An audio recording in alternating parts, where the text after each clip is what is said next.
welcome to the PowerPlay series. I'm Darren Peters, and I'm joined here by my colleague, co-host Camille Moore.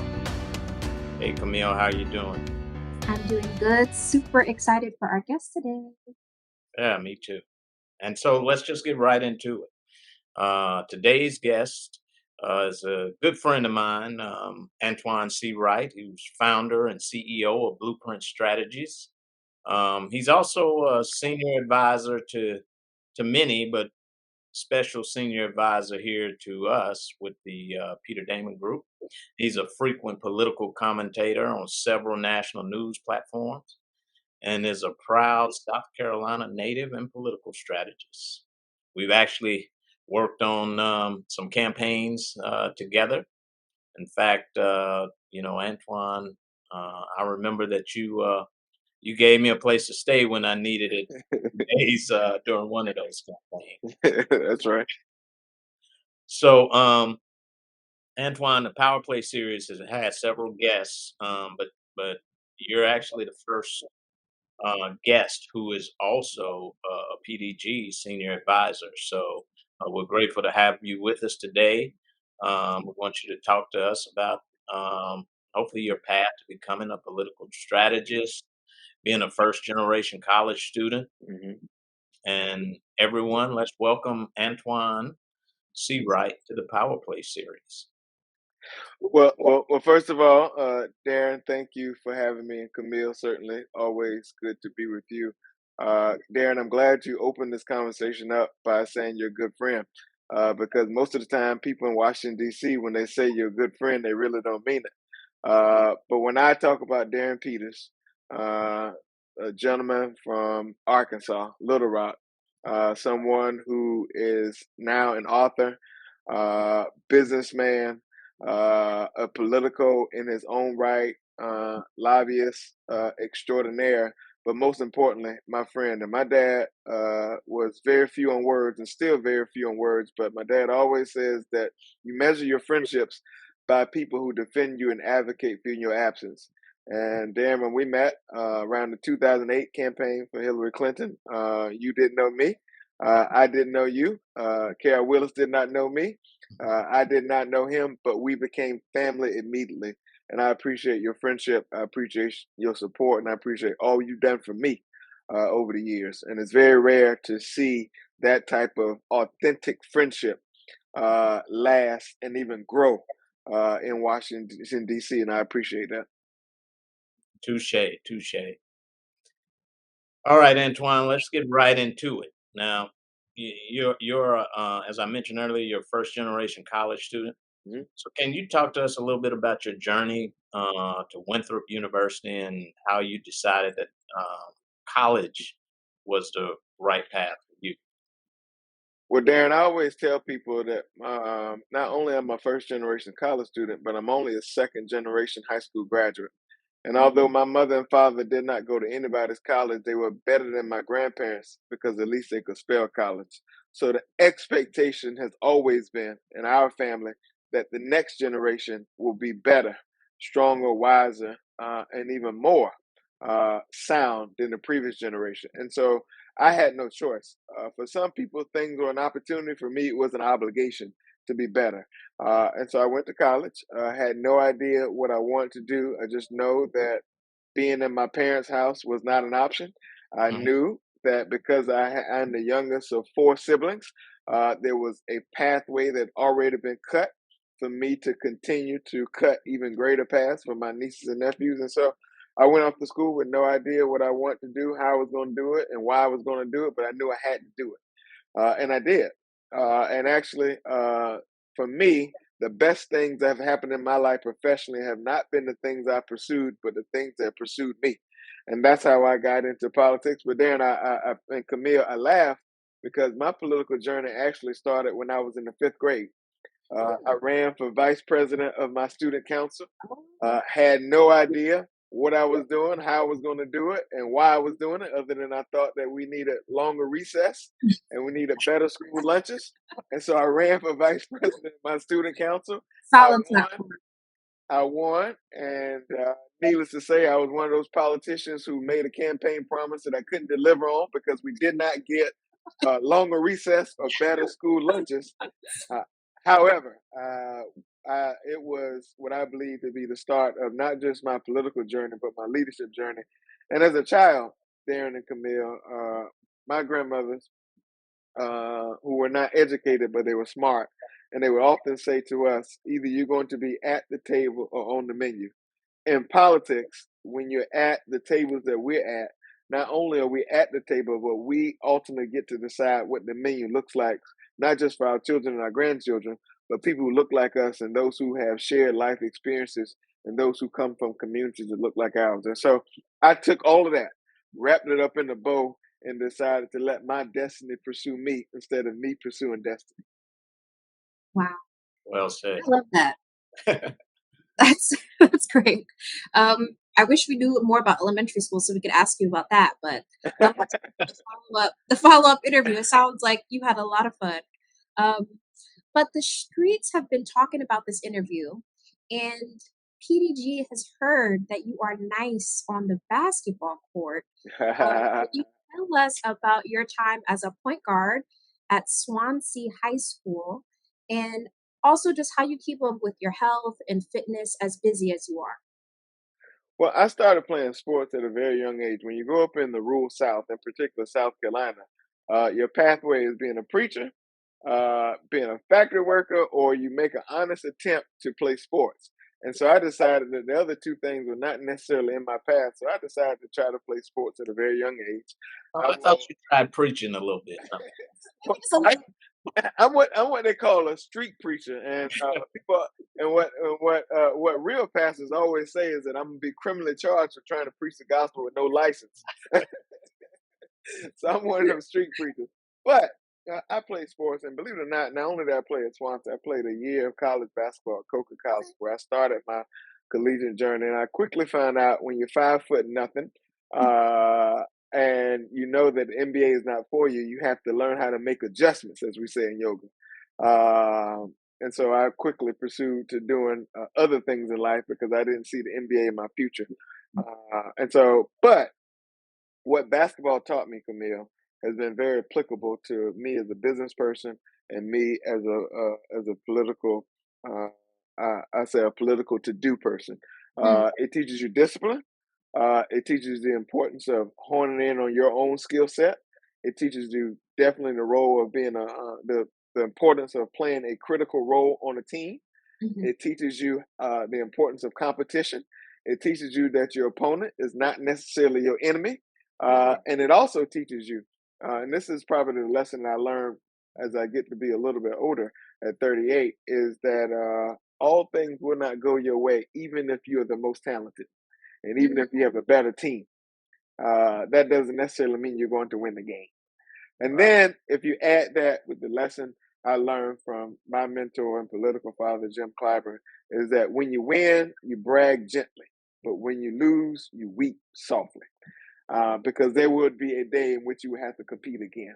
And so sports has been very transferable to me in my professional life at this stage of my life. And I keep up with my health because Darren knows, and he and I talked about this privately, that our health is the greatest asset we can have. We can't be good at anything we do without having good, sound health.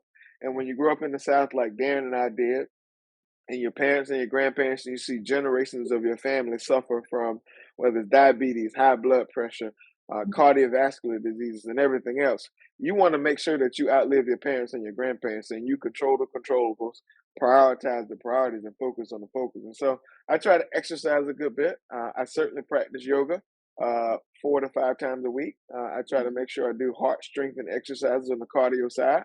And I try to do everything I can to keep my mental health together because as Black folks, we don't always talk about the importance of protecting our mental health. And it's certainly an issue that all of us face in some way, shape, or form, whether we admit it or not. Absolutely. I mean, we got to take care of the mind, the body, and the soul. So I think you summed it up quite nicely.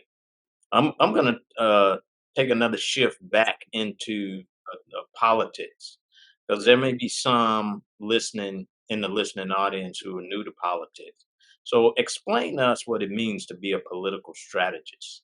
You've been featured on a number of national platforms like CBS News, The Hill, and other uh, national news outlets. What does this role require of you, and how did you decide to pursue that? Well, Darren, as you know, I work for CBS and I've appeared on other networks, but I do work for CBS as a political commentator. A political contributor, I think, is the fancy word that they use. But as a political strategist, unfortunately, Darren, lawyers get to have their titles used because they're certified doing what they're doing. Same with doctors, same with electricians and others. But those of us who work in the political space, anybody can grab the title of Democratic strategist or political strategist, whether they knocked on one door or whether they've knocked on 50 doors, whether they made 50 phone calls or whether they've looked at people making phone calls and they've overheard something and they call themselves a strategist. What I believe to be a political strategist is those who've actually done the necessary work. And the word political strategist means different things to different people.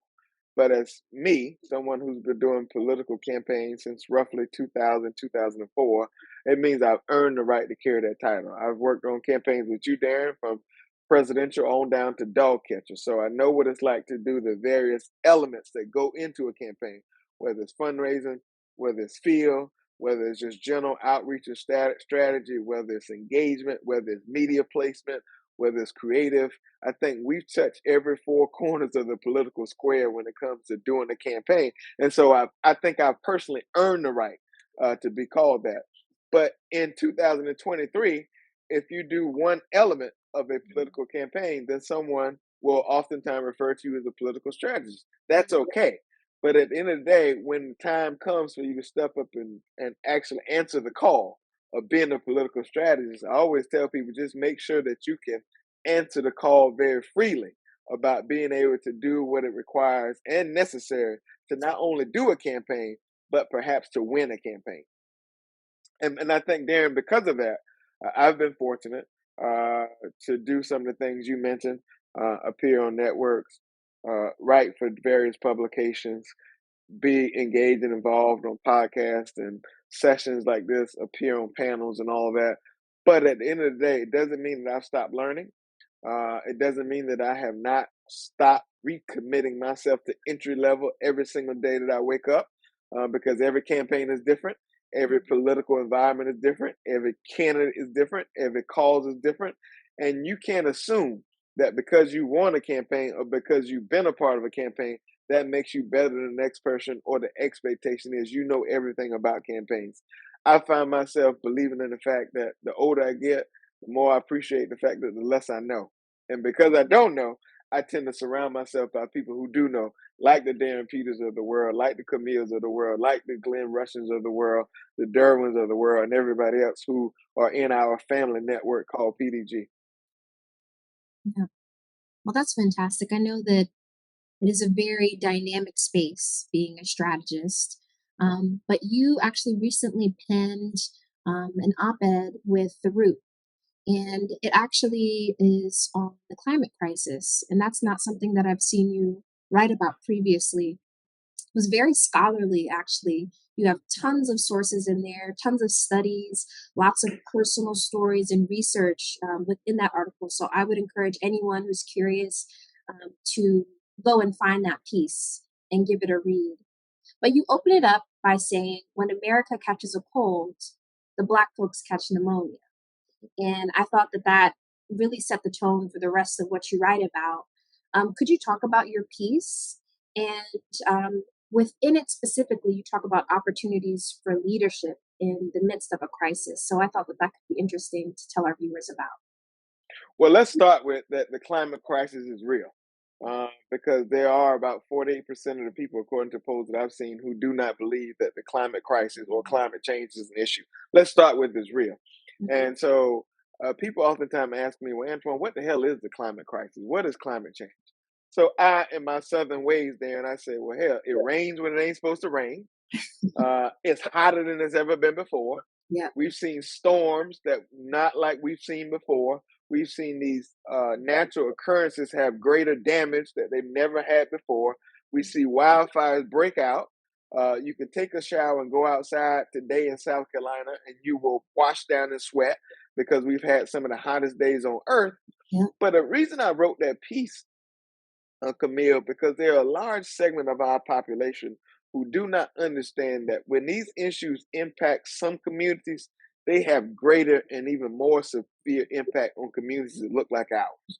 If you look at Katrina, you look at the 1,000-year flood we've had in South Carolina, you look at Sandy Hook, you look at the wildfires in California, you look at some of the things in Florida, you look at how Black folks and Black communities, you look at the tornadoes in Selma, how we've had double and triple the impact, and our make it whole rate is a whole lot less than other communities.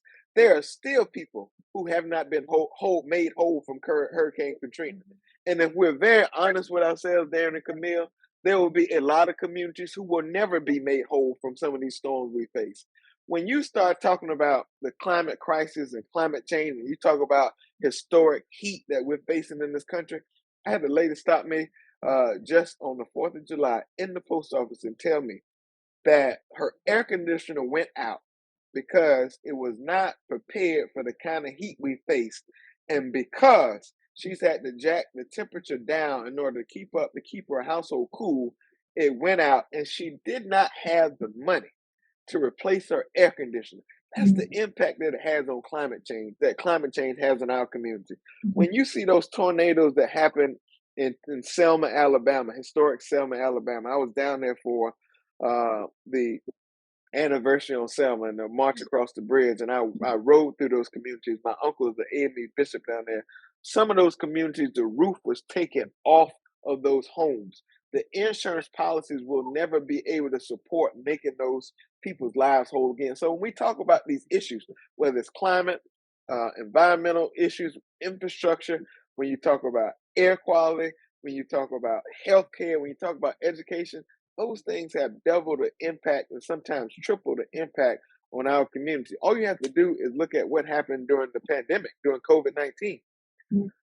When Black people were dying at 3 or 4 times the rate as other communities, that should have told you everything you needed to know. And then these conversations came up about the pre-existing conditions that Black folks have and all that. That's because we've been mishandled, mistreated, and treated like second-class citizens for 200 plus years in this country. So naturally, there are going to be some things that pop up that have double to triple impact on us, and the climate crisis is no different. But for every crisis we face in this country, Black people have always stepped up to help make progress on those same issues. And so in that same piece, I talk about the Inflation Reduction Act and how we struck a blow to climate change, the largest investment in trying to help deal with the climate crisis in the history of the world. That bill would have not passed if it wasn't for the votes and the organizing of Black folks all across this country to make certain that Kamala Harris, Joe Biden, and the 117th Congress was a Democratic majority, because not one single Republican voted for that piece of legislation. Not only did it strike a blow to the climate crisis, it also made certain that things like tax credits for folks if you want to upgrade your appliances in your home, that's a reality, so that we can make our homes more energy efficient. It put money back in people's pocket so they can have the resources to do things like upfit their homes in case of a crisis by lowering the prices of prescription drugs and capping the price of insulin for $35 a month if you're a senior citizen. So for every crisis we face in this country, we've always stepped up to help solve the crisis and deal with the crisis that has 3 or 4 times the impact on our community. Well, now, Camille. Now, didn't he say earlier that he was not a preacher? I'm not hearing it. I'm moved. I mean, I'm you like, got what it is on the roll here, so I'm not even. You keep going with these questions because I know you got another one in you that's gonna keep it rolling. Yeah. So actually, speaking of blows and being hit by even more blows, um, the U.S. Supreme Court has released a number of decisions, and I know folks who, let's just say, they're not interested in politics. They are not keeping the news on, but they were calling me with questions: affirmative action, the student loan debt.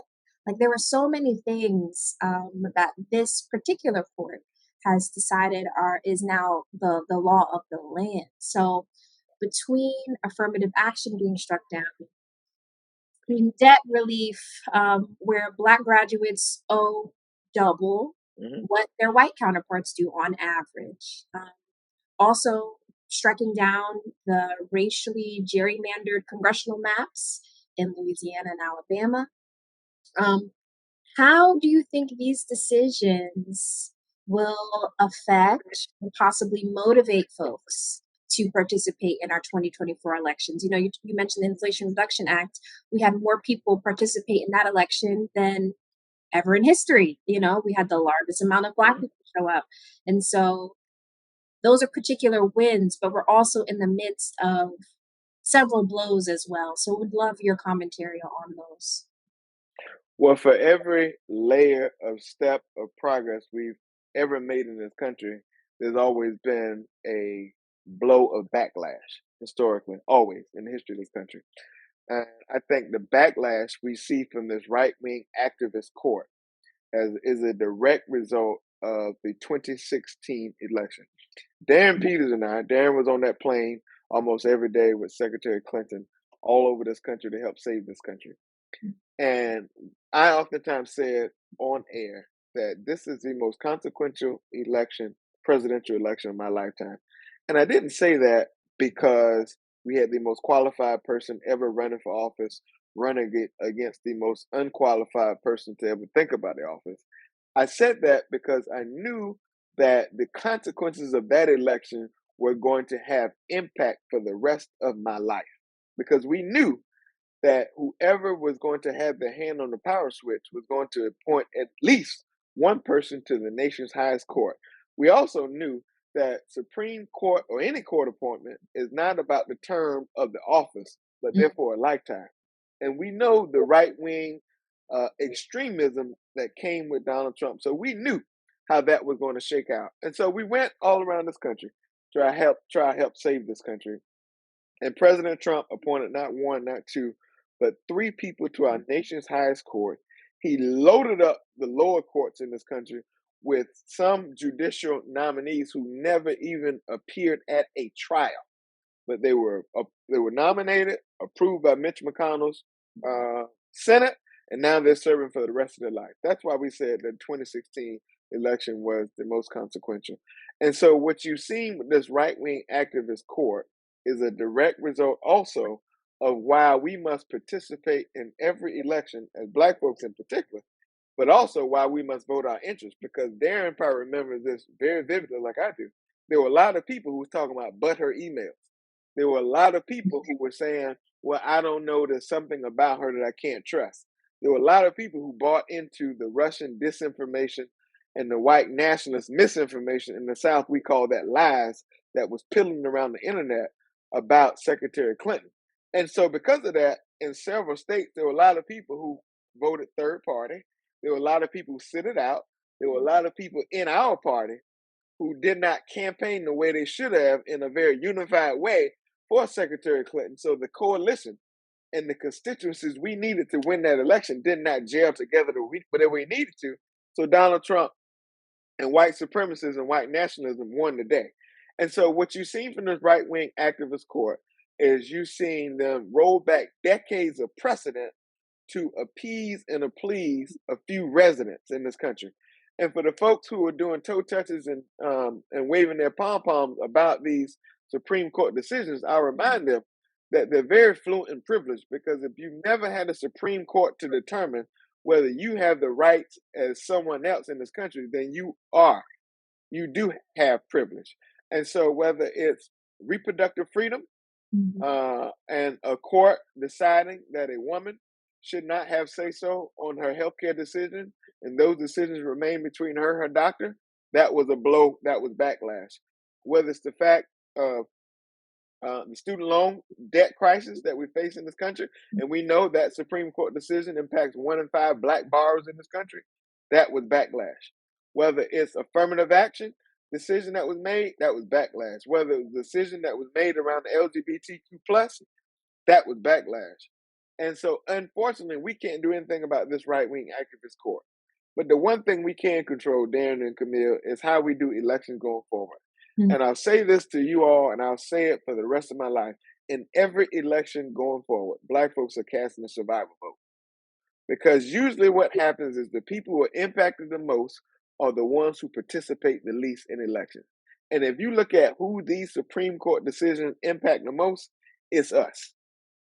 It's us. And that's why we've got to get serious about being unified. That's why we can't buy into this foolishness that's floating around about Democrats are not doing anything for Black folks and not doing anything for our community, because it's a lie from the deep, dark pits of hell. And what we have to remind ourselves that elections come down to two choices. It's the people who are trying to do stuff for you and the people who are actively trying to stop the progress being done for you. And those are the choices we're going to have to face in every election going forward. So we got to make a choice. Nobody's perfect. My head and my heart don't agree on most days of the week. But what I do know is when they come together, we're unified and we're strong. We make the best decision for my body. And that's how we've got to look at elections. Powerful answer. Powerful.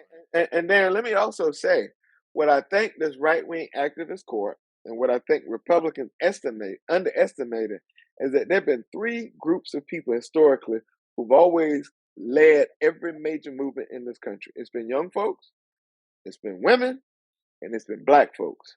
And if you look at who these Supreme Court decisions target the most, is those three categories. And conventional wisdom would tell me, Darren and Camille, is that what I said earlier is that the people who are impacted the most participate the least. But we're not living in conventional times. So you can throw all that out of the window. Because if you look at the 2022 midterms, you look at the three highest groups who participated, the four highest groups, it was the LGBTQ plus community, it was women, it was young folks, and it was Black folks.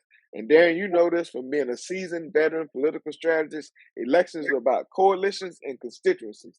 If those four constituencies come together as a direct response to what happened by this right-wing activist court, there's no way in hell we can lose the next election. Powerful. Powerful. Well, look, we're getting close to our time limit here on this show. So I know we have a question that we normally ask all of our guests here, and so Camille, I don't know. Do you want to ask that question? Yeah, I definitely can. So it'll be interesting because I know every power player answers this question, I think, in a different way. So I'm very excited to hear what your answer is. But if you had one power play that you could make to change an issue, to solve a problem, anything that you could do, like one power play, what would it be? Unify Black folks. Mm, We, as Black folks, Black voters in particular, have let other people and other communities fool us that it has to be one or the other when it comes to our vote. It has to be Black women or it has to be Black men. Our collective power as a voting bloc comes when we're unified in one way. When we're unified. When you talk about the strength of the Black vote and they talk about the Black vote being the most powerful and consequential vote in any election, they talk about the strength of the collective Black vote, not one or the other. And so we're only strong when we vote together in a voting bloc. You can have 100% participation among Black women, but if you don't have enough Black men participate, we lose. And we saw that in the 2016 election when 13% of Black men voted for Donald Trump. You can have 100% participation among Black men. But if you don't have enough Black women participate, we will not win elections. And I don't care how red or blue a district may be, it cannot survive it cannot function, and it cannot swing Democratic without the collective Black vote.